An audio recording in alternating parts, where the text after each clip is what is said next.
Queerly. They're set for the Queen Anne. Stand by. They're off. And a pretty good start too. Premier Loco on the near side began well, going fast in the early stages too as Worth That right over on the far side with the noseman. He's looking around there, Ian Mongan on Bullet Train. He's looking to see where the others are. He's the pacemaker for Frankel, and Frankel right in his slipstream there in the pink cap in about fourth position.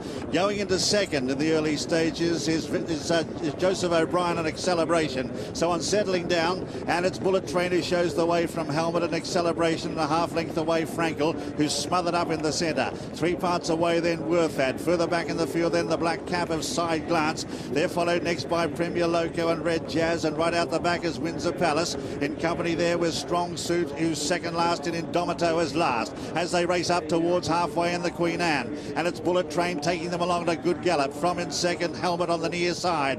Over on the far side in third then the purple jacket of Joseph O'Brien on Acceleration. Then in the centre is Frankel, and now Queerly is giving him a bit more rein as he moves up now with 3 furlongs left to travel. He says, go on, Frankel. Frankel races now to a narrow lead. Acceleration trying to go with him. The old rival. They've got 2 furlongs left to go in the Queen Anne.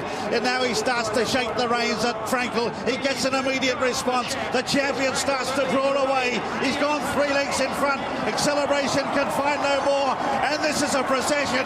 It's now Frankel who's drawing away. What a performance. The superb, the spectacular Frankel. 11 out of 11, and in a zone of his own.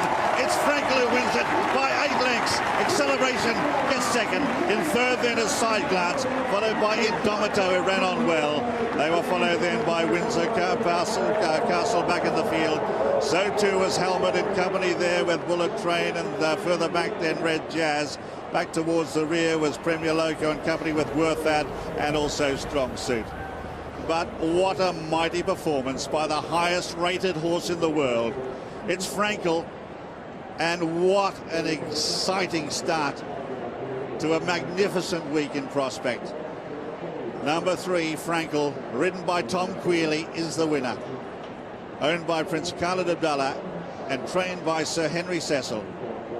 Frankel has got the money.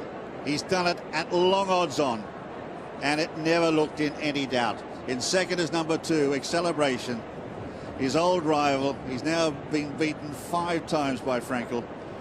Third was number 7, Side Glance, who's ran on particularly well for Jimmy Fortune. And fourth is number 4, Indomito, from Germany, ridden by William Buick, came from back towards the rear of the field. 10-1 on Frankel, 5-1 Acceleration, 33-1 Side Glance. And what a start to the meeting. A fabulous performance from a fabulous performer. Here he is, Frankel, making it 11 wins from 11 starts, and look at it, Daylight second. Acceleration gets second officially. In third then is Side Glance. In fourth, Indomito. In fifth then, Windsor Palace, who made up some ground. And then the early pacemaker, Bullet Train, who stuck on particularly well ahead of Helmet in the Royal Blue of Godolphin, was up there early. They were followed by Premier Loco and Red Jazz and Strong Suit, and Worth That, who was up there early, is last. But Tom Queerly, the man in the box seat, and he has been from day one. He's been aboard this absolute galloping machine. And this has set the scene and set the standard. There he is, Sir Henry Cecil. One of his proudest moments, I have no doubt. A tear in his eye. An emotional moment for this great man of the turf. There he is.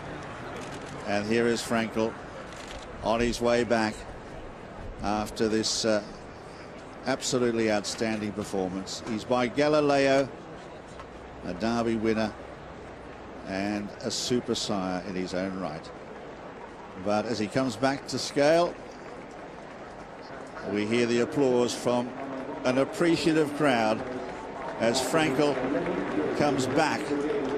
11 lengths is the official margin. 11 lengths he won by and a neck, and the time 1:37.85. That time is outside the record of 1 minute 37.16, by not by much, and given the ground is good to soft and he's got nothing challenging him in there in the closing stages, that it just, honestly, the visual impression this horse gives is unlike anything I have ever seen before. It is staggering to watch. The way he puts the race to bed, I mean, 3 furlongs from home, it's over. And Tom Quinny's going to take him down in front of the grandstand and give everybody their chance to appreciate this horse, because anyone who is here today knows that they have seen something really special. It's difficult for a horse to live up to the hype and then exceed the hype when the hype is that big. Well, he's done it. Now, the thing is, Celebration, I know he's beaten him quite a few times now. He's beaten him further today than ever. Now, let's take a length to be £2. He's given the second, a Group 1 winner, a £22 beating today on ground that possibly could even get faster. So maybe he could even have broken the track record if we hadn't had that rain on Saturday. Just amazing, absolutely amazing. And he's not... Look at him, you know... He's not bothered, is he? No, because everything in life to him, Claire, everything he does is so easy because he's got so much ability, and everything he does when he's galloping, it's easier for him than others. When he deceases, when he dies, obviously we'll find out possibly why he is so good. Maybe he'll have a heart twice the size of other horses. There'll be something about his interior that is not normal in other horses. And he obviously, we know he's got a big heart. He obviously got very, very big lungs. And among those watching Frankel as he makes his way back in front of the grandstand, Her Majesty the Queen and the Duchess of Cornwall there, taking a really close look at this horse. I mean, it's something to savour, it really is, and it's not about money, it's not about what he's worth, although he's worth millions. It's not about what he's won today, it's about what he can do and where he takes this sport and what he does for the racehorse, for the thoroughbred.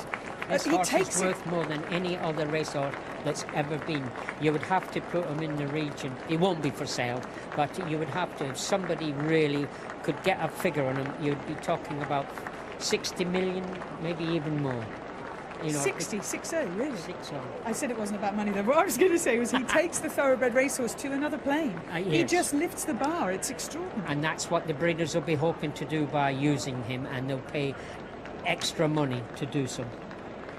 And such a shame that Prince Khalid isn't here today. To see his best ever performance. Absolutely. I don't know. It's stunning. We've just started Royal Ascot. We said that we were going to have a great week. We've started off with an unbelievable performance, a performance that's never ever been beaten on a racecourse anywhere in the world.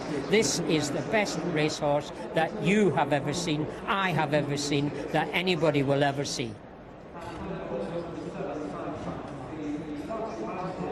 And that is the headline.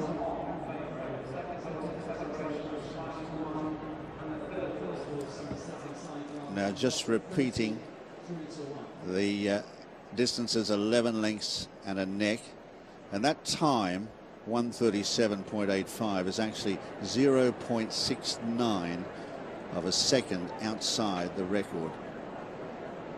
So he's done it well, a wide margin winner, and this is exactly what those assessors, the handicappers, want to see, because that gives them a chance to boost his rating even higher.